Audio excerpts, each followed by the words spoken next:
my God! All right. Collectors of everything, experts of none. Episode 40. Gentlemen, how are we going? Good. I'll formally introduce Paul very shortly. Peter needs no introduction. Everyone's seen that head for the last 40 episodes. Yep, unfortunately. So, sorry, guys. And as you'll see, just quickly, Peter, not to rub anything in over the weekend. Oh, God. Really? There was a small... From the start of the podcast, you're going to start talking about the freaking Titans, man. To celebrate Seriously? the episode 40, I'm wearing my hat for the third time, so I've been shown and told. But we did flog the Broncos on the weekend, so just thought I'd wear my hat in celebration. Because the Broncos... I got to be like Paul and follow the Swans or something like that. Follow an AFL team. Not they this got week. Smashed on the weekend. Not this week. I should not be wearing it. You can come and sit in the loser corner with me, Paul. That's cool, dude. The score was actually ridiculous, wasn't it? It was 112 to what? Oh, not much.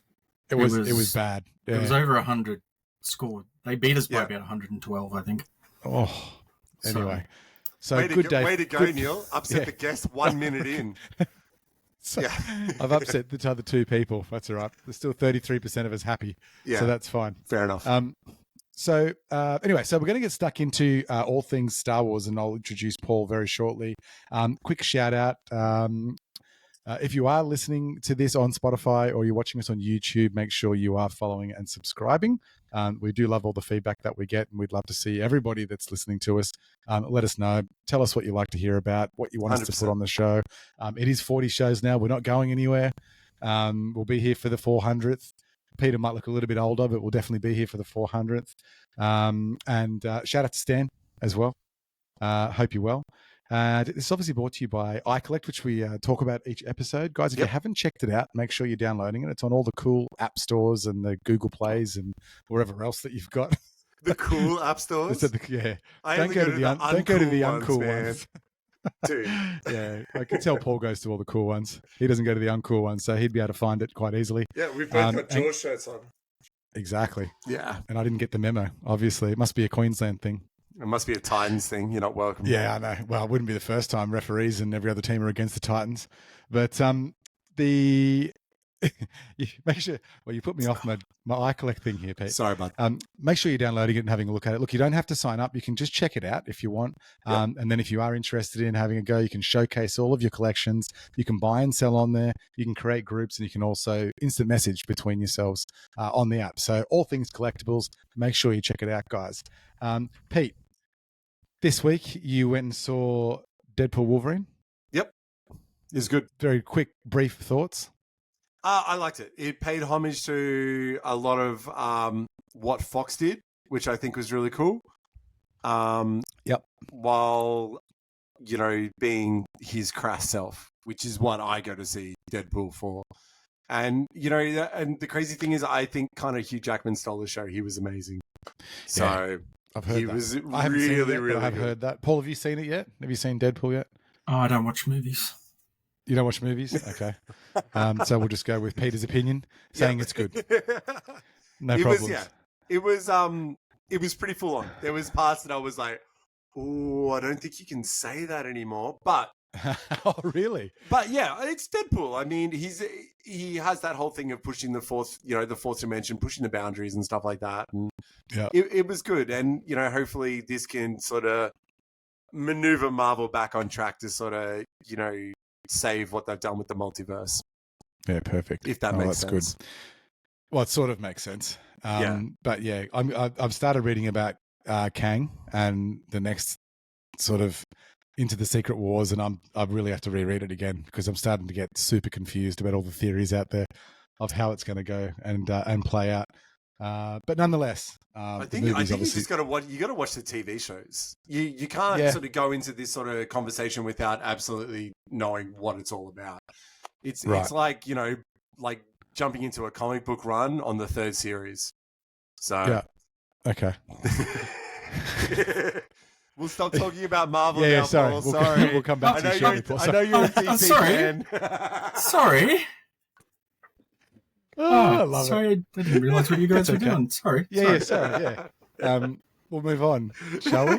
Hey, I've got something for you. Don't stress. let's quickly talk about a bit of news right now. So there's a little thing called, it's a 1979 Kenner rocket-firing Boba Fett. And I don't know how many there are. You probably can tell me how many there are in existence. But there is currently one up for bidding on Golden. And if you don't know what Golden is, well, he sells himself to all different people regularly. He is an auction site. What do you think the bid is at the moment for this 1979 Kenner rocket-firing Boba Fett? And we discussed this probably 3 weeks ago, Pete, I think, in regards to they discontinued it. I think it was a prototype because it was going to shoot Ninja Kids, which I don't know why only Ninja Kids or normal kids as well, or just Ninja Kids? I said it's going to injure kids, not Ninja Kids. I thought you said Ninja Kids. Well, possibly like, Ninja really Kids, I don't know. Specific for a rocket-firing thing. Ninja Kids could probably... and stop it. Yeah, well, that's true. So, they've probably got the mad skills. Smart ass. Okay. So the rocket firing Boba Fett was cancelled because I believe it was Battlestar Galactica had a similar figurine, and someone before they actually came out a child choked on it and died. Therefore, they actually filled the molds up at the back to take away the rocket firing mechanism. There's an L slot and a J slot. And I believe the one for sale on Golden at the moment is a J slot, I believe. So, and does that make it more rare? Run sheet, I'd probably know. Yeah, Paul, do you know anything about this little figurine? I think this one in particular is like a 1 of 3 find, where it actually comes with the mailer. Yes, and that's what makes it special compared to the others. And now there's quite a number of rocket firing Fets, but there's been some astronomical prices realised for those in the last year or so, and this one is probably going to top them all because it's just that little bit more special. Yeah, so it's been graded near mint, which is what, an 80? It's 85 plus. 85 plus, okay. Yeah, 2 missile blasters. It's a J slot. It's a J slot. Yep, that's what I said. Resting inside an archival case. Yeah. And it comes with the certificate. It comes with the mailer baggie, and it comes with it comes with all of it. With the sort of the mail away information sort of and a little box. Yeah. So this is one of the strange ones because this one's actually painted. So there's quite a few of these that were pre-production that came out that were just like a stock plastic. That's correct, isn't it, Paul? There's only a few that's actually made it to the second sort of the payments. Got to that stage, yeah, for sure. Yeah. Okay. So it's pretty cool. I mean, if I had a stupid amount of US dollars, I'd actually sort of bid on it. But do you know how much it is, Peter? Do you know how much it is, Paul? Have you read this? How much it's going for? I've heard that the speculation is that it might hit $1 million, but I don't know. I think I saw it at $500,000. Yeah, it says 11 days to go, and it's currently at 400,000 US. Wow. There you go. Yeah. Bit under that. What I love about this, though, which I'd consider it because of this, it's $400,000 to buy it. Shipping's only $19, which is pretty good. So I was pretty happy about that. Actually, I'd consider it. Fully insured. So it's 0.9% insurance fee per auction order. Wow. So it's that's pretty steep. Talking about shipping, Paul has one of my favorite stories about shipping of all time.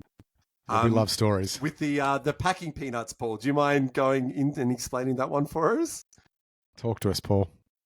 So I'm not 100% across it, but I did come across somebody's post showing that they asked the seller to fill the star case, which is a plastic covering to protect the figure during shipping, and to fill it with peanuts. It arrived full of peanuts, edible peanuts, not packing peanuts.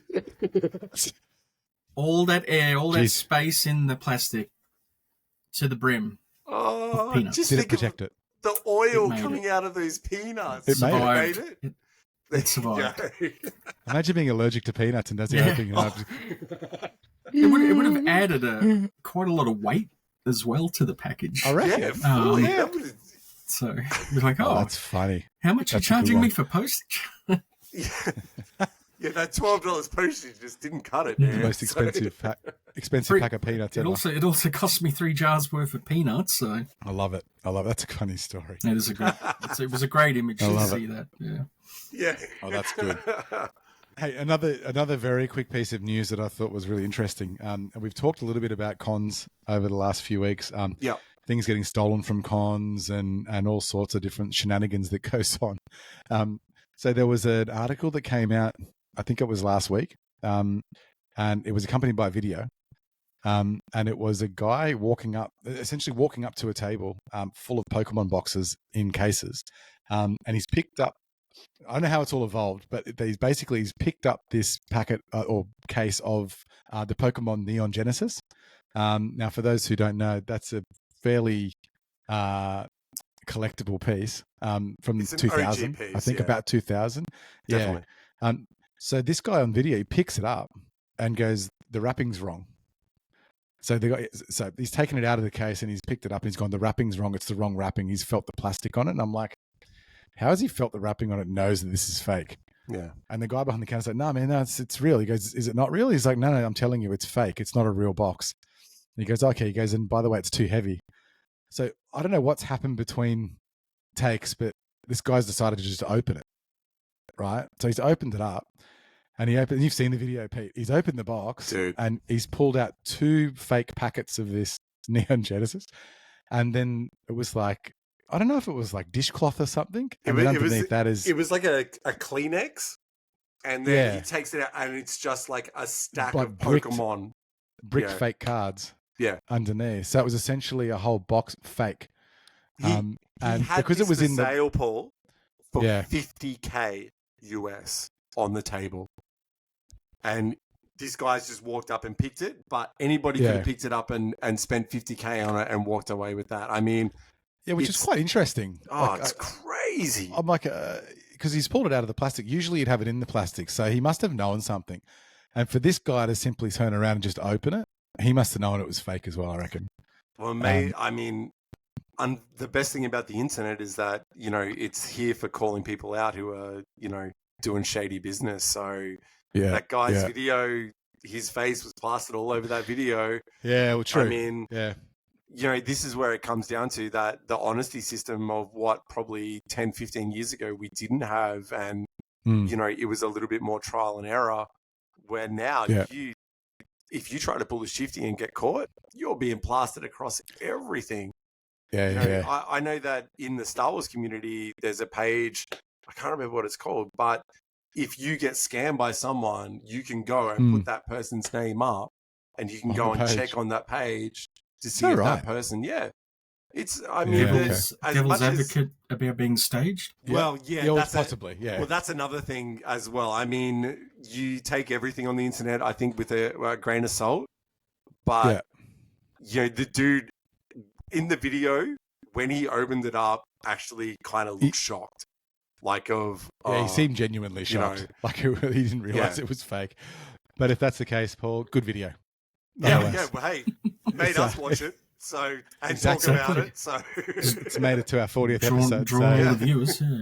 That's it, man. Well, there was another famous one, Paul. I don't know if you were aware of it, where a guy was live breaking. I believe he might have been at some big show, and it was a basketball box that was $30,000. And he's got all these people, the sponsors. These guys are the real. I forget what the breaker's name is, and he opens this box up, and it's Austin Powers cards inside the box of basketball cards. Yeah. And this guy's face is priceless. Like, to the point that sunk to the floor. Well, he had sold each pack to different viewers on his live stream, and then opens it up and is like, so not only do I take a hit on that, I think he grabbed another box of like equal value and actually gave that to the Patreon people that had paid money. But I mean, that's a hard loss to take, especially for Austin Powers as well. Could have at least been Teenage Mutant Ninja Turtles or Batman. I mean, seriously. He should have just broken the Austin Powers cards. Or Garbage Pail Kids. Kids. At least Garbage Pail Kids, you're actually going to get your money back. So, well, maybe not. But so it's called Yeah. So whenever you buy boxes off the internet, Paul, you get nervous about the Austin Powers effect. Yeah. And hopefully one day you don't do the same thing. Yeah. But anyway, funny story. So, look, let's get into it, Paul. I'm going to introduce you as probably one of the authorities on Australian Star Wars, vintage Star Wars, should I say, in regards to collectibles. You've obviously known Peter for a little while, and we wanted to get you on to have a good chat because unless you're in the Star Wars realm, you don't really get into this very much. You don't have a true understanding of it. We've talked to a couple of people in the Star Wars realm from cosplay. We've never really spoken in depth about collectibles as such. So I'll let you kick off and introduce yourself, and then we can go from there. Well, this is kind of awkward because I was told that this was to come on and discuss Jaws.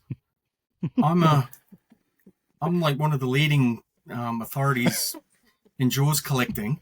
I brought my stuff to show and let everyone know about. I wore the shirt, and I don't get this. This is a stitch up, isn't it? A little bit. Yeah. Sorry. Let me reintroduce you. You got to be kidding me. This is the Jaws. Peter's the dying. Jaws episode. Peter's dying. Dun, dun, dun. I love it. I love the shirt, actually. We'll have Peter's to obviously got the memo because he's got no effects Jaws. So are you in on the gag, Peter, or what? I'm gagging, not in on the gag. That's So I love it. No, but okay. Look, truly though, I was invited to be on here. Yes. Under basically that because someone else pulled out, I was like a second choice. Pretty much. The other guy wasn't episode, available. Yeah. He's injured his arm. Apparently someone I knew in the past, and good old second fiddle me is here to talk about vintage Star Wars because, well, we scoured the whole of Brisbane and, wow, we found something just lying over there, and here it is, Paul. Yeah. So that's pretty insulting, to be honest. Well, actually, we asked 6 other people and they said no. So. No. It's worse. It's worse. I should have known it's worse. Sorry about that. I don't like to lie to people when we're live recording. Yeah. All right. But anyway. Look, it's great to have you on. Yeah. And we did have someone else. We actually had you slotted for 2 or 3 episodes. We had you slotted for 44. But yeah, unfortunately, the guy that we spoke about in the previous episode coming on this week had to pull out for health reasons. He will hopefully be back in the near future. But, Paul, we're so stoked that you could have jumped in and helped us out here. It's really appreciated. Well, the guy you talk about is a ripping guy who used to have a shop called Silver Rocket that I visited in the 90s many times. And so he was like an influence on my collecting. There you go. Ties in. It's really an honor to fill his spot. Yeah. I love it.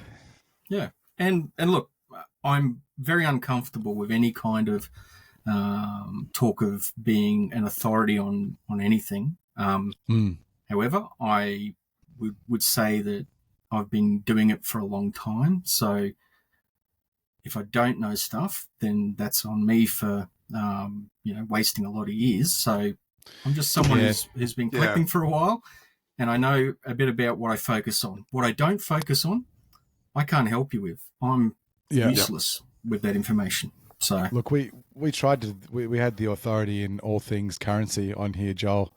And I tried to trip him up multiple times and he schooled me hardcore. So shout out to Joel. Hope you're well.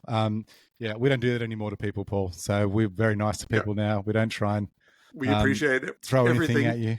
And we'll never do it again. I hope you can come back one day, Joel. Yeah. But anyway. Stop sending so tell us a bit about yourself. We like all your TikToks. We promised. Look, so I was a kid in the 80s, 70s and 80s, and like all, fell in love with Star Wars, and my story is probably more around Empire Strikes Back due to my age, where Star Wars, I was very familiar with it, but probably just not quite old enough to get the cinema experience. So my first movie in the cinema was The Empire Strikes Back. So that also started my toy collecting. And my toy collecting started with a trip to Lutwyche Shopping Centre, went into Coles, and in their very small toy aisle, having a look through, and there's these Star Wars figures on the shelf. And I had the choice to buy one. My mother gave me the okay. I have a look at them, and there's Princess Leia in the white outfit. Yep. Princess Leia in the Hoth outfit, and my pronunciation, Ugnaught or Unaught. Oh, yep. I'm not even clear on that. So I stay away from pronunciations at the moment because I got belittled for saying AT-AT, and apparently it's meant to be an AT-AT. So I stay away from pronunciations from Star Wars. Well, the best answer to that really is who gives a anyway. So yeah, I mean, that's a good point, Paul. I do agree with you, sir. So. Really, come on. So I think they call it yogging. It's a silent J. It's a soft J. Yeah, soft J. Yeah. So there I am with that choice, and I'm like, I am not buying a female figure. A girl figure. So that's Princess Leia. I'm not buying her. However, I'm not paying $2.50 for Ugnaught, Ugnaught. Because it's half a figure. With the briefcase. So in the end, I chose Princess Leia Hoth because she kind of looked like a man. And that's how my Star Wars collecting started. So just explain what that is. What's the Hoth? Was she dressed as something specific? Or? Hoth is the planet, and she's in her snow outfit. So Hoth, oh my God, Hoth outfit. I told you not to embarrass me in front of the guests. What is Hoth? Wouldn't Seriously, be the first dude. Time. Yeah. Wouldn't be the first it's time. When it's not cold. I'm looking at the picture now of the actual figurine. Yeah. So, yes, doesn't look a bit manly actually. That's how it started. Do you still have that figurine? I still have that figurine. I love it. That is so well, there you go. That's true collecting. So Paul, what sort of when did this become more than just a kid collecting toys? Like, was it early or was it later in life? Like, when you started taking this a little bit more seriously? As a kid, it all formed right there because I had to have everyone on the back of that card. So that meant going back and getting the first other 40 figures that were out at that time. So that's where I got my, I guess, Star Wars collecting from, because there was still Star Wars product out there. Yeah. And I was, determined to get all of those figures. Now, I never did. There was a couple throughout the whole line that were my white whale that I just couldn't find.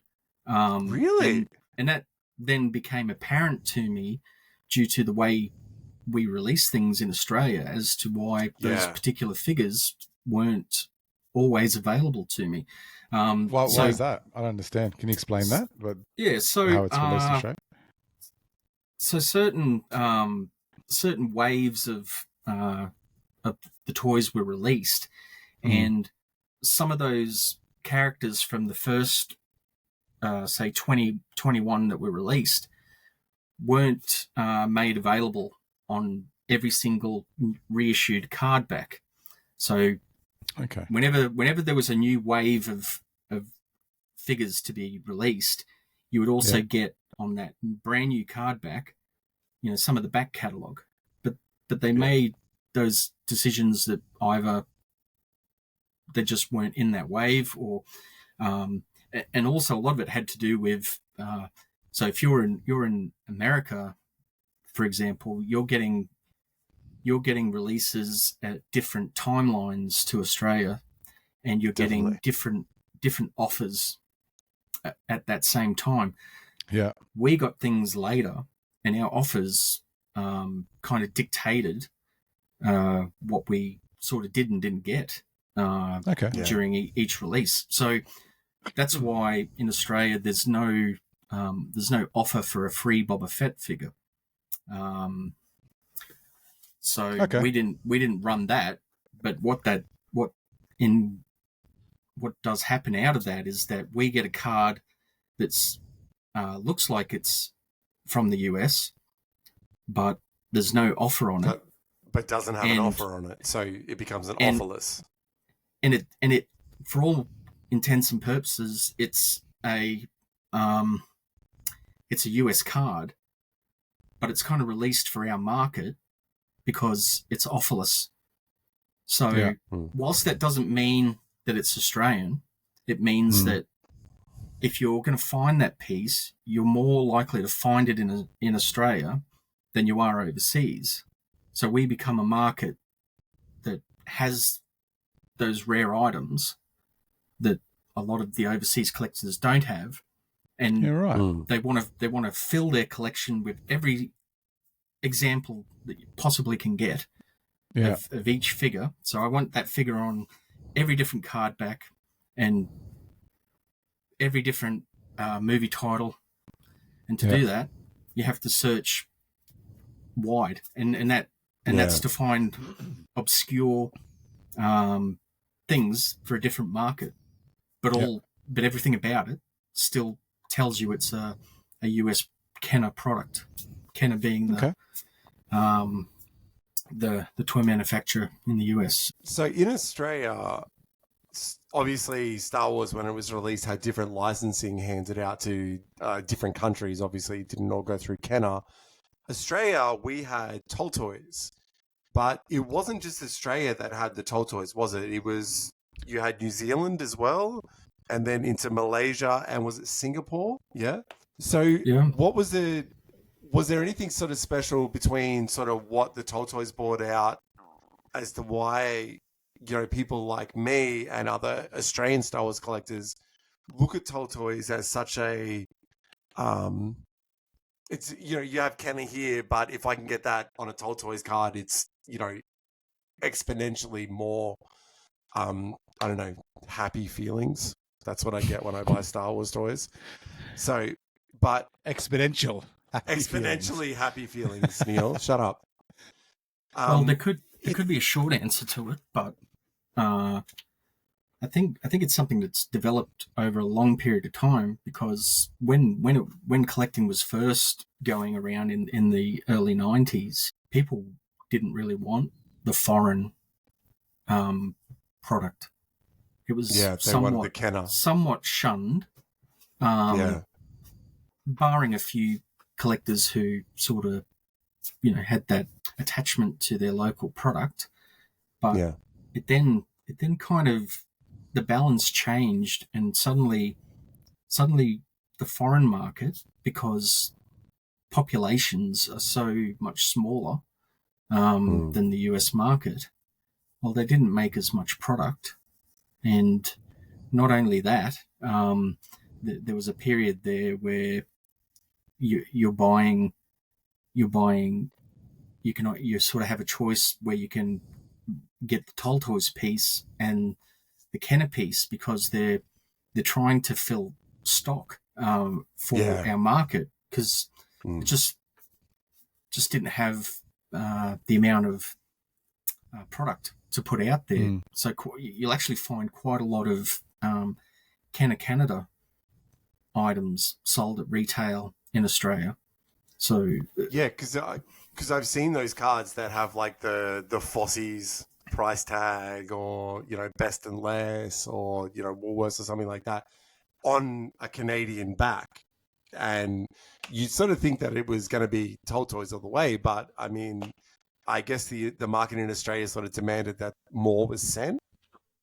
Would that be correct? Have you actually seen that on a Canadian piece? Because my understanding is that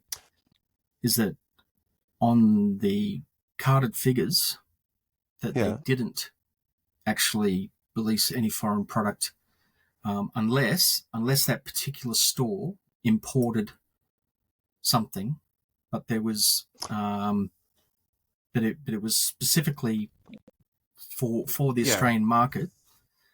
I've not yet seen a card back with, let's say, a US address for the offer with an Australian price tag on it. Now, there's one example in somebody's collection, but you know that it being an anomaly, I haven't seen piles of card backs that have that. And in speaking to one of the guys who was part of the distributing at Toll Toys, that's basically from his mouth. Okay. They didn't do that. You're right. That they couldn't do that. Okay. I'll just be quiet. That's fine. No, Pete. Look, there's in this. You're wrong, Pete. Yes. No. I understand completely in that way, but I thought that. So if you were looking at sort of Hong Kong, Taiwan, like these different card backs, the Canadian card backs, are the Canadian card backs your tri logos? Is that what you're talking about as Canadian? No, they would have they basically look very much like a standard US card back, but they'll have some French Canadian writing in the top right hand corner of the card, and well, at least the later releases were like that, and the way that sort of stuff made it to our market was a big stock dump that was done in, I believe it was 1990 or 91, where we sold so much stock from Asia that was given to all the shows in Australia. So basically, you had four figures on card and a baggie in a show bag, and you would then buy those at the show for $5. Jeez. And were they the ones? Were they stapled together? No, that was an Empire Strikes Back, completely different thing. Look, I'll go through a couple of these things. Now, I say this with absolute love and respect for Toll Toys. I'm an Australian item Star Wars collector. Yeah, Toll Toys is like the main thing for most people. It is like Toll Toys pieces. That's the be all and end all. I'm not that guy. I have a lot of it. I love it. But I like it all. If it's Australian, I'm interested in it. So I'm not going to sit here and spend the whole conversation on these. It's been done by lots of other people. Lots of other people know more or as knowledgeable as me on this. Obviously, we've seen the Brody's YouTube video from the convention. Celebration. Yeah, celebration. So fantastic video. You want to learn about it? That's the place to go. Anyway, so these are your some of your Australian cards that I'll give you a bit of a look at, and you'll see. So here we have Chewbacca. What's different is this Toll Toys logo, the blue Toll Toys. Yeah, and that was basically put on there to cover up the Kenner logo. Oh, right. So that's why it's a big black border thing. It was pasted over the top to get the to get the image. You can actually see a little bit of that. You know, if you look closely at some of the cards where it wasn't a beautiful sort of job. There's a little bit you of just sort of see a little bit of Kenner poking through.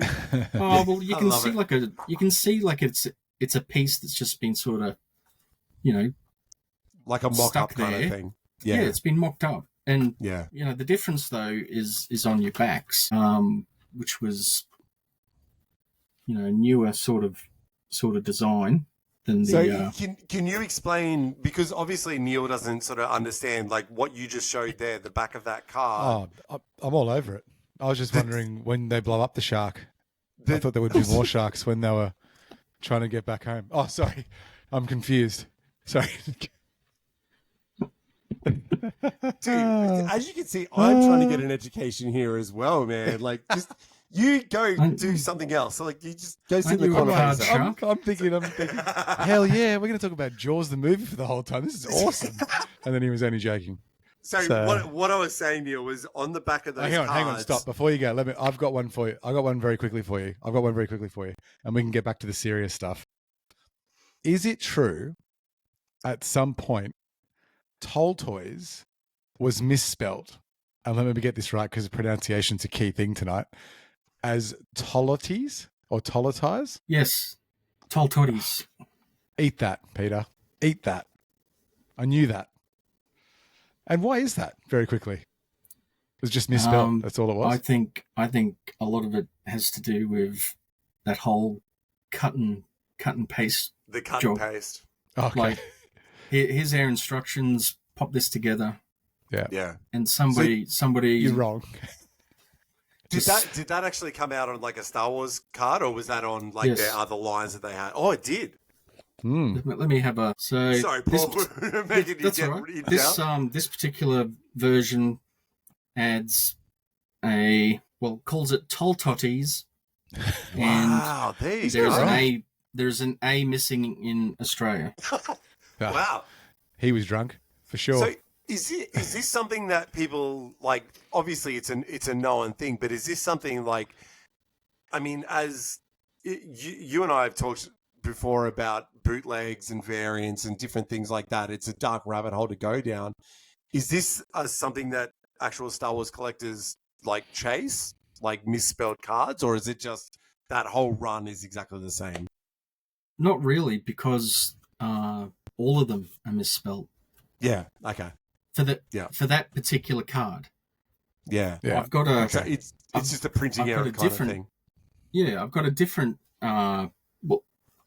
For a start, on the back of this one, you have the naming of the figures, and you've got starting with Tusken Raider, also known as Sand People. So Sand People.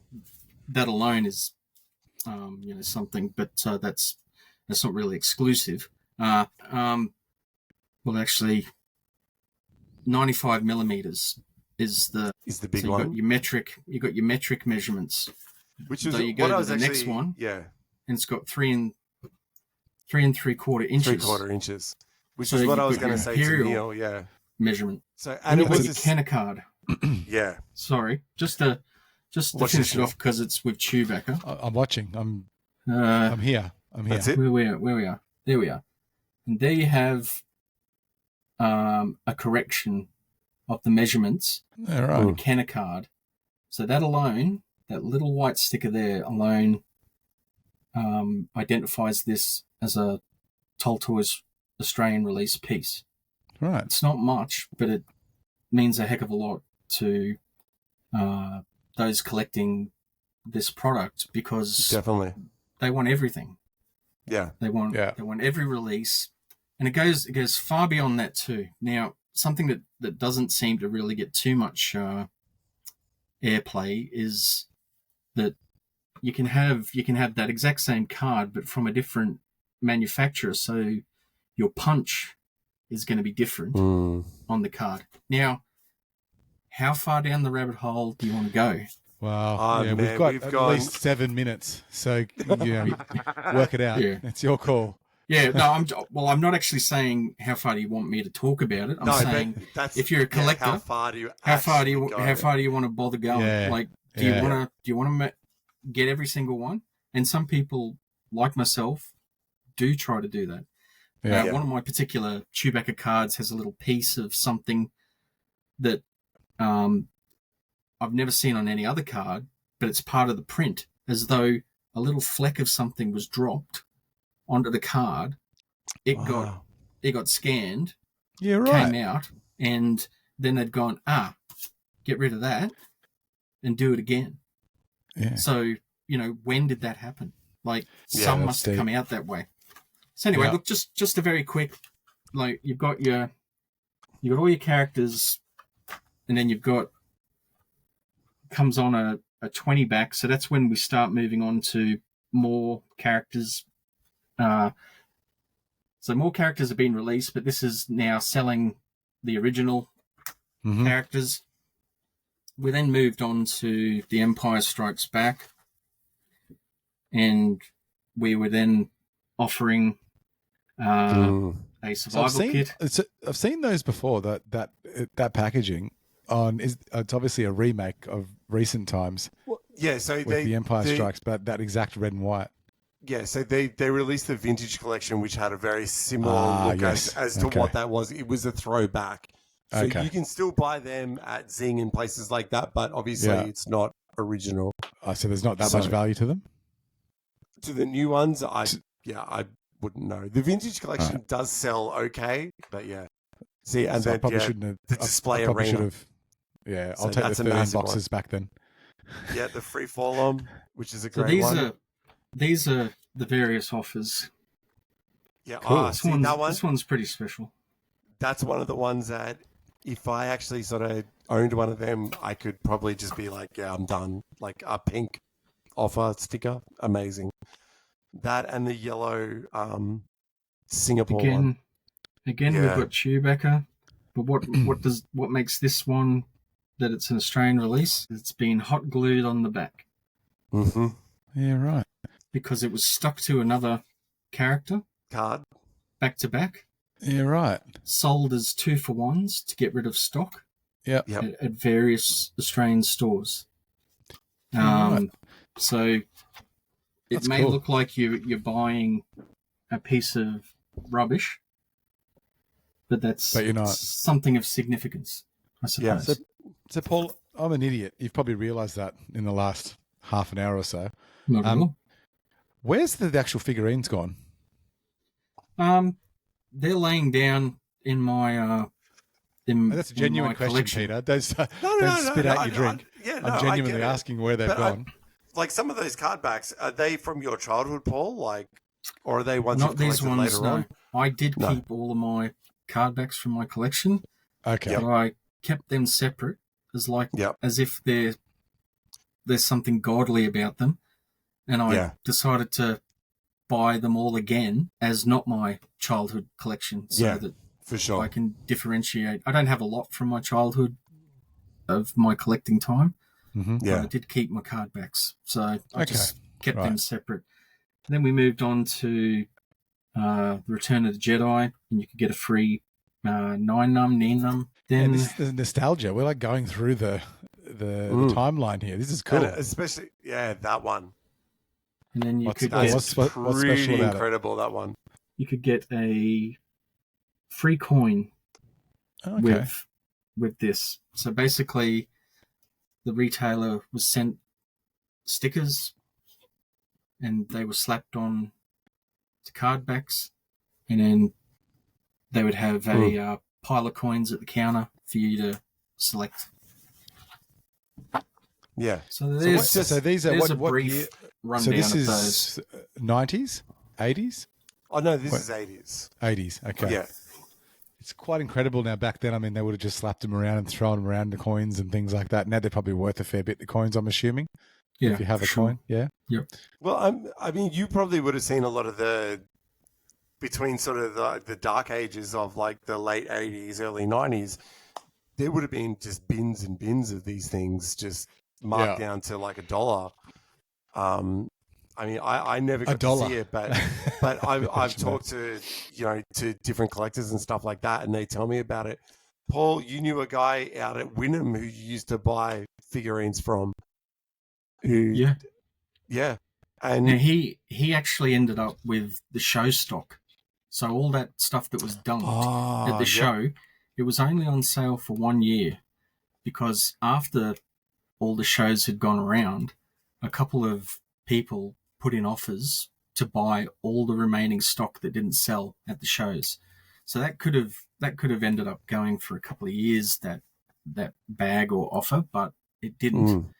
And guys like Owen at Wynnum Batteries, he along with Sheriff Minicars from New South Wales, they bought a lot of that stock and was selling it soon after. And like, it's only very recently that I think he's down to just about nothing. But yeah, right. What? Because he used to advertise like a price guide, didn't he? Like in the back of a magazine or something like that. Was it Star Treks or no? Probably not Star Treks, but was it just like a local rag? Or that's a good question. I've got some of those lists, and I have no idea how I got them at the time. How you actually saw them? Yeah. Yes. That's just sorry, Paul. I'm not trying to stump you there, dude. Well, no, it was actually kept a secret from me for quite a long time, and I was buying them off people who were buying them off Owen and selling to me, until one day a guy says, "Oh, there's a guy out at Wynnum." No. Yeah. And that was the end of it. So people, someone made good. No one cut the middleman out. That was the end of them selling them to me at a profit. So I love it. Hey, tell me, Paul, who's your favorite character? Oh, jeez, like that's very interesting. We asked if I wanted to be anyone at school, it was Han Solo. So I don't focus on a character. A lot of people do that and get a lot of enjoyment out of it, but I'm, Han Solo definitely was my favorite at the movies. I don't really care much for the movies too much anymore. Like, I love them, I'll watch them, but they don't have that same drive. I don't watch any of the new shows or anything like that. It's that's my choice. I love how people love that stuff, but just not for me anymore. But yeah, can you guys just hang on just one sec? Yeah, sure. Yeah, of course. Yeah. All right. No, I'm ready to go. We're going for the rapid questions now. You ready for rapid questions? All right, here we go. No, that's good. It's good. Let's go. Let's go, Paul. What you got? All right. Well, hang on, let me just put this note down. Is it? Oh, you know what? Hey, Paul. Something there on my face a little. Here's a rapid question for you. If Harrison Ford played Han Solo and then came back as Obi-Wan Kenobi in Episode 1, would you think that's a bit weird that someone's playing the same character in two different movies, yet it's the same franchise? 100%. Okay. Get against it. Okay. Interesting. Can't do it. Interesting. Are you talking shit now, Neil? I'm just seriously. I'm just setting you up for something very shortly. Yeah, of course you are. Yeah. All right. Here we go. Paul, look, I could literally spend hours talking with you about Star Wars. Your knowledge is amazing. I've seen barely any of your collection, but the only thing that I want to ask, which is such a massive Australian piece, is the Vinyl Cape Jawa that came out in Australia versus the Vinyl Cape Jawa that came out in America. There's so much discussion about when someone's like, oh, I found this, and oh no, it's fake, it's a cut down Obi-Wan. Oh no, it's a Told Toys. Like, there's so much indecision between what is what and what is this. I mean, if you were able to go, there's one definite point that defines between the two, what would you say it is? The color of the cape is one. Yeah. And also quite often there is degraded plastic, so discoloration of the plastic on the figure, which I would presume is that particular figure with the cape. So that combination is probably causing some chemical reaction. Just doesn't work really well. The problem with it is that for some, I don't know the reason. I'm not sure if anyone can answer that question as to why it differed from the earlier US version and why did it come out in a color pretty much the same as the Obi-Wan cape? As the Obi-Wan cape. Or why did it happen in any way? Because it came out on an Empire Strikes Back card well after the cloth version of the Jawa was released. It has already been released, yeah. So it makes very little sense, but for whatever reason, it was done for our market. The Jawa had a bit of a history of not being available during the Star Wars line, as it was kind of the last of the first 12 in the Tall Toys arena. So that transition then probably had it as more along with the release of the 20 backs, or at least closer to that. And they didn't last too long because there was only 4 of those. And then they went away from that and they returned to just US style cards, more often than not offless. So there's a little bit of there's a little bit of hands in the air as to why it happened. Yeah. There are more tells than what I've just said. Those are the very basic tells. I think as a Star Wars community, the minutiae of those tells, whilst it isn't really a secret, it's not something that you really want to publicize because it's the sort of thing that you can fake. You don't want that to get out to someone to replicate. If you add those little touches when you're faking something, well, then it's going to make it even harder for the new collector, the new buyer, and a lot of the new collectors to vintage Star Wars collecting are going to start with loose figure collecting. Definitely. And they want their set. And to have a set, you probably want to aim, once you're getting towards the end of having that set, I want to add myself this final Cape Jawa. Do I want the Australian release one or do I want the US one? Well, that's your choice. You might want both. And in doing so, that's going to cost you a lot of money. So, as soon as there's a lot of money involved, well, out come the people wanting to rip the unsuspecting off, and it's it's a shame. Now, I never got that figure as a kid. I didn't even see other kids. I didn't even see other kids with that figure, and my first time I ever saw it was at a store in Brisbane called Pippin's. And I remember Pippin's. Yep. All that I saw was a cut card. So instead of instead of the full card, instead of having the full card, it was cut from here to there. So that's all that was left, was intact with the bubble and the figure still attached to it. However, when you turned it over, it had the blue background of an Empire Strikes Back card. So it's like, this doesn't make sense. But there it is right in front of me, a vinyl Cape Jawa. And he had $400 on it. And this was probably 1993. Wow. And I was looking at this thing and thinking, gee, $400 is a heck of a lot. And it's cut. No, I'm not going to pay that. Wish I had. But that was quite. What would it go for now? Well, that's a difficult question because a complete one did sell, I think, somewhere in the realm of about 60,000 Australian. See, Neil's to have reaction, one, a little bit more than 400.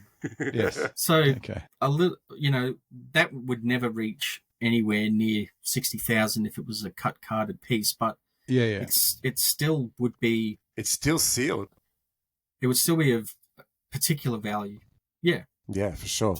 Whether it could be somewhere in that 5,000 to 10,000 mark as a cut piece, that's so difficult. That's just like, that's taking a real stab. So I'm not sure. Nah, for sure. Sorry, cool. Paul. I kind of threw you under the bus on the Jawa on the conversation, man. That's fine. You do that to so many of the people that come on here, Peter. It's a bit rough. No wonder they never come back. I keep telling you this all the time. I can't believe we've got through 40 episodes and no one people haven't realised I'm a dick. But every time we get off recording, all the people generally that come on are like, I can't believe you actually had Peter on here asking these stupid questions all the time. Yeah, and now all Paul's Coke is going to be finished now for these rapid questions, man. We need to get into them, dude. Today's episode is brought to you by Coca-Cola. Well done. Well done. All right. Are you ready for some rapid questions, Paul? Oh, boy. Yeah. Go ahead. Yeah. Isn't that a real wrong answer? Honesty, sir. Honesty. Except for the last one. Could knock you over pretty heavily. Don't listen to him. He's a dick. Yeah. Anyway, there seems to be a little bit more profanities in this as we go along from episode 1 to 40. But anyway, Transformers or Turtles, Paul? Turtles. The biggest goat of all time. Warwick Kappa. Wow. Wow, nice call. All right, that's cool. Like that. Favorite Pokemon? Pikachu. Only one I knew. At least you got one, man. At least you got true. one. That's the main thing. Star Wars or Star Trek? This is a silly question. Star Wars or Star Trek? Definitely Star Trek. Yeah, definitely. Favorite toy? Favorite toy? Don't have one. Harry Potter or Lord of the Rings? Lord of the Rings. What D&D class best describes you? The 80s cartoon. The 80s? Yeah, okay. All right. Well, do we accept that? I don't know anything other than the 80s cartoon. Yeah, you know the 80s cartoon, yeah. Sorry. And I love that. No one really watches D&D anyway. We only get some losers talking about D&D now and again on the podcast, so don't worry. That was my question, Paul, unfortunately. Like, Neil picked the rest of them. I asked the D&D question, and every guest What was my comment? D&D? What the... Yeah. You're welcome. So, I was aiming at Dave coming on the episodes in regards to losers of D&D. DC or Marvel? DC. And I say that with a heavy heart only because I love Linda Carter so much. That's fair. I love Spider-Man. Yeah. If you could be in any universe, which universe would you choose? Wow. This is just mixed signals here. Yeah, it is. This is why we were meant to have an episode about Jaws. We talked about Star Wars all day. DC was only because I'm infatuated with a woman. Yeah, and when you first started collecting, you weren't. So we've come a long way. How do you know? Yeah. Who would win a fight, Scooby-Doo or Bluey? Scooby-Doo, for sure. All right. And last but not least, the famous question that's become Collectors of Everything, Experts of None's rapid questions would be, who was your favourite Batman? Michael Keaton. I like you, Paul, so we'll continue. That's okay. Here's the Q&A for the week, Peter and Paul. Or Peter and Paul. It's very biblical. Peter and Paul. Who could play Dr. Doom better than RDJ? Well, you have to ask, Paul, do you know about obviously you know what happened with Robert Downey Jr. Does he know what happened? Who are you talking to, asking Peter? What is he, a rookie? But what if someone that is watching us... Peter just schooled me in 7 different aspects of it before you got on when you were half an hour late. I don't know. Julian McMahon? Do you know what? We were talking about Dr. Doom the other day. I think it was the last episode. And I reckon we were sitting here for 10 minutes going, what was that Aussie guy's name? What did you say? I said Julian O'Neill. Which I think was a fullback for the Broncos at one stage. Yeah. So, I think he was. Yeah, he didn't do a very good job at playing Dr. Doom. And then I'm sitting there going, he was on that plastic surgery show. I'm sure of it. That was late at night on television. He was on Nip and Tuck, yeah. That's it. Yeah. What do you got there? Hang on. I feel like this is getting wrapped up, so I'm just quickly no. showing a few things I bought. No, not at all, man. So, can you explain to Neil what these are? Yeah. Ice cream wrappers. Oh, nice. So these are from... I've got it in plastic. Here's your take-home box with your cutouts on the back. Oh, nice. That's insane, man. With the Fat Man. That's cool. We weren't wrapping up. We were just about to get into all of your show and tell. So that's the box. Wow. So what was in the box? Ice cream. Dude, that's those characters. Ice cream. What you bought your Peter's ice blocks. I don't ever remember these. I was probably you too weren't young, born. Yeah. Now, I may. I just put one down and I can't find it again. You had one job, Paul. I know you've dropped it. I know, Come on. In Queensland, we had Paul's popsicles. Yes. And Princess Leia was lime. In Victoria, we would have pineapple icy poles, not popsicles, and Leia was pineapple. Crazy. So some crazy kind of differences. It's pretty cool. So do these things come up for sale very often? Making of Star Wars on beta cassette. So this year, that's your first generation video store release. VHS. Yeah. But this one is that one's actually another beta Max. Little sticker is my notes on viewing it. Your own reference. The condition of the tape, not what I think of the movie. Yeah, your feedback. how many times it's been played? Yeah. So I've been going at this for 30 odd years, and there's always something that I did not know existed that pops up nearly every month, week, month. So I'm across it, but I'm not complete. So, as I said, this was your first generation release. Only this week found a Red Banner version, which apparently was a take-home, like, buy in the supermarkets version compared to the in-store video release. I don't know how true that is. Insane. Good story. But it was a transitional cover.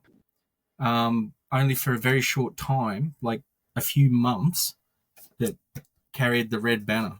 And I'd never, ever seen one in my life before. Didn't know it existed. That's insane. That's pretty cool. People these days wouldn't even know what that is. Yeah, that's true. My kids don't even know what a CD is, seriously. Yeah, well, they wouldn't. I know my son's pulled out a disc of some sort and not realize what it is, and it was a DVD for something. Yeah. And we don't have a DVD player in our house, so you can't play DVD. So I think one of the big questions to sort of finish us off here, Paul, your boy is now 5? I'm not sure. Does he love Star Wars? He's 6. Oh, he's 6? Is he a boy? Are we sure? Neil, I don't know. I swear. I've been comparing him to my Leia Hoth figure, and I'm not sure. You're a bad man, Paul. I am a bad man. I love it. But he's an adorable kid. And he does not have a single interest in Star Wars. How much does it suck? I hope I've got time for this, but it basically stems. It basically stems from I do not have any Star Wars in my house. No Star Wars surrounding me. I brought these few pieces in especially for show and tell. Yeah. I don't watch it. I don't live it. I don't breathe it in this house. So it's my somewhat secret thing. Now, I loved Star Wars, and when I was dating in the early 90s, I would tell my dates that I was a Star Wars collector, and they were like, wow, that's so cool. Excellent. I thought that it meant something. It was cool. In my late 20s, I go on a date, and at this point, I'm still living at home, and I say, I'm living at home, and I collect Star Wars. The next week, I was out at the nightclub at City Rowers, and her friend comes up to me and says, she really liked you, dude, but you really shouldn't have told her that you collect Star Wars. And it was a real moment for me. I'm like, what? It's not cool? And ever since then, I love it. I shun it. You shun it. Fair enough. I don't dive, like, I'm obsessed. It's ridiculous. There's no advertising with my Star Wars collecting. Yeah. But I keep my house free of it. Okay. So pieces come in here as little bonuses, My son super sees my Star appreciated, Wars collection, and all he thinks of is that's Daddy's stuff, and he doesn't. Yeah. He doesn't. He's not interested. He is interested in. He's interested in looking at his little iPad and watching dumb sing along stuff, and that's what I enjoy doing with him. That's our life, right. And I keep saying to him, all of it's yours, boy, and get as much money as you can for it. Hopefully, it's still worth something when I go. Yeah, I've got this year diabetes, high blood pressure, sleep apnea. It's not going to be too long, and he's going to be enjoying the spoils. So I've got to wait till he. I know that's a morbid view, but I've hit 50, and I'm starting to think I'm on my deathbed. So I have been looking at least trying to slowly get him some knowledge, because some knowledge. You know, I don't care what he does with it. I just hope that he can set himself up with some of my pieces by selling to the wide community. You know, maybe keep a cereal box or something that you know, probably out of all my Star Wars collection, my Australian Star Wars cereal boxes are my favourite. Is your favourite pieces? I say that because it's probably the only thing that I'll pretend that I'm the biggest in the world at. So I'm not going to say I'm the biggest Australian Star Wars collector or Tolto's collector or anything like that. But the cereal boxes, yes, they're my thing. I've got more than, well, I don't have more. I think I've got Gus Lopez, the biggest cereal box collector in the world, Star Wars cereal box collector in the world, covered just. Wow. And he and he's the sort of guy that you know, he's no different than you or I. He grew up loving the Star Wars stuff, but he's a smart guy. He collects.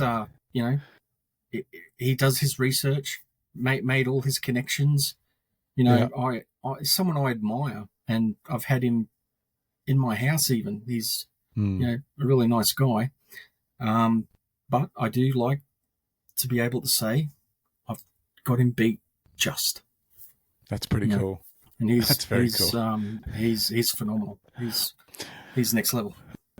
Well, look, Paul, two good pieces of news for you. One, all three people watching this show won't tell anybody else that you're into Star Wars, so that's fine.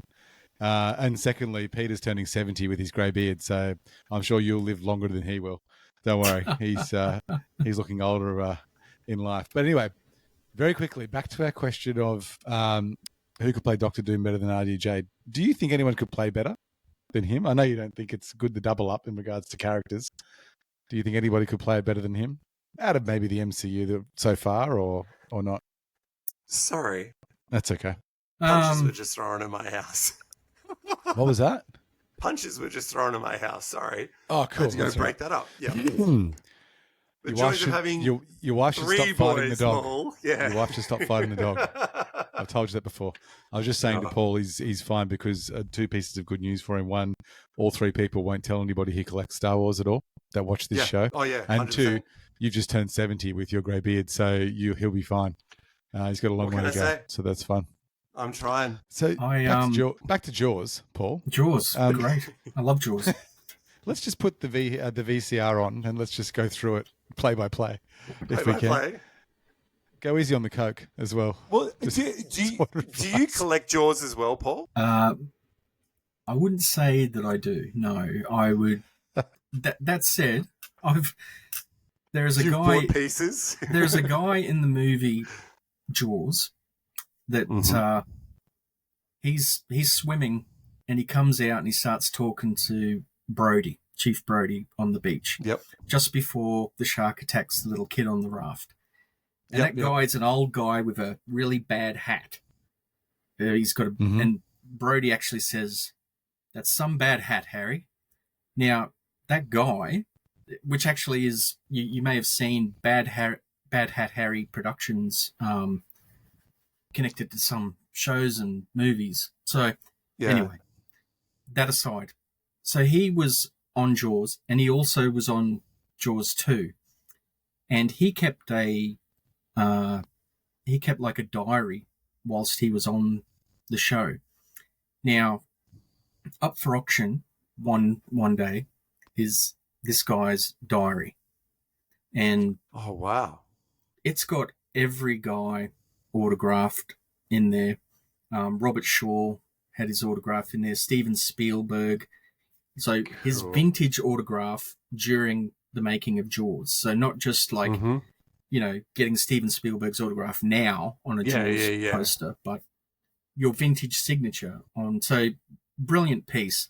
And Robert Shaw, who died not too long after the making, or after Jaws was made, like a few years later. So that was a fantastic piece. He also had Jaws 2. Now, they went up for auction, and the Jaws piece sold for $40,000 US. For some reason, the Jaws 2 piece, nobody was as interested, and I threw a $700 bid on there, and I won it. Boom. So I've got like the second prize of Jaws, and it's got all the actors from Jaws 2 signed it. Oh, amazing. So it doesn't awesome, have it does not have the prestige of no. But what I did find out years later, because it was always that mystery, who spent $40,000 on this diary. Steven Spielberg bought the diary. Wow, really? There you go. That's crazy. And this guy pinch the second one. That's the awesome. Second one. that nobody cares about. Get that up, Spielberg. Have you ever emailed him and gone, "Do you want the second one? I can sell it to you for $40,000 if you want." Well, since he was like wanting nothing to do with the sequels, I don't think he cares too much. Yeah, that's fair. But you are a Jaws collector. Yeah, so, because of that, I guess I am, and I do actually have plenty of Jaws videos. So I love it. Do you collect videos? Yes, but not with crazy. Only like specific ones of like specific of titles movies that I love. Yeah, and Paul, it goes. I've got a beta machine still going. So yeah, that's cool. You got a beta machine. That'd be. Well, you just said he's watched it a few times and given feedback in regards to the. He could have watched it when beta machines weren't popular. Like 20 years into the someone's going to tap onto it sooner or later, and they'll be popular again. I'm sure. No, well, like mini discs. It's only going to be a year before they start being graded by PSA anyway. And there was a time that the Lifeline Bookfest would have videotapes for you to buy, and they would have piles and piles of videos that were just home recordings that people had stuffed in their bins. And you could go to the Lifeline Bookfest and fill up on stuff like that. And I would do that every year. And I got myself a recording of Jaws, and I wanted it from the original airing of TV because they cut out some violence, they cut out profanity, but they added extra scenes into that broadcast to pad it out. So there's a bit of a collecting of TV editions of movies, and the reason that's incredible. The reason they stopped doing it, and was one of the reasons that I found was fantastic, is that I would quite often end up with a XXX rated video that was just not labeled. So you throw copious something up amounts for the kids, and that sort of it's really stuff, bad. But anyone could buy it, and take it home. And I'm sure that one person that did and got the shock of their life complained, and suddenly they were no more. And suddenly there was no more VHS. And I was disappointed. It always takes one person to ruin everything. Always one person. One to ruin it for us all. I know. God damn it. Crazy. Hey, Paul, thanks so much for coming on tonight. It's been a great experience. Can I just add, you've gone pretty in depth to some stuff I didn't actually know existed. So it's been a fantastic show, and I really appreciate you coming on. If you'd want to come back, man, we'd love to have you come back on and absolutely nerd out more with us, because it doesn't matter about Neil, but this is what I love, and I love to talk about this kind of stuff, and like the conversation that we had. You schooled me tonight, man. You put me in my place, and I went, okay, I'm sorry, Paul. I understand.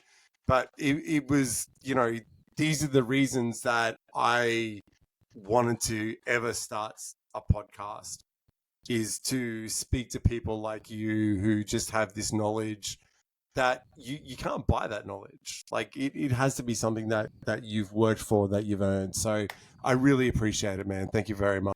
This is too You're good. lucky I'm not allowed to swear on this podcast, Paul. Yeah. So how do I turn this thing off? Oh, okay. Yeah, all right. I can't believe it. 2 hours with these friggin' nerds. Oh my god. I love it. Shit, you're still there. Sorry. Yeah, it's all good. Yeah, with the checks in the mail, Paul. Checks in the mail. Been waiting a while. Hey, no, you guys were great. I really appreciate you having me on. Good. Good We're fun. gonna get some more of you, more of your different show and tell next time. That'd be good to see. Definitely. All right, Collectors of Everything, Experts of None, episode 40. Paul, thanks so much for coming on. The authority 100%. on all things Jaws 2. And we will see you again for God, I episode, hate you guys. Seriously. episode 41. Yeah. All right, guys. Take care.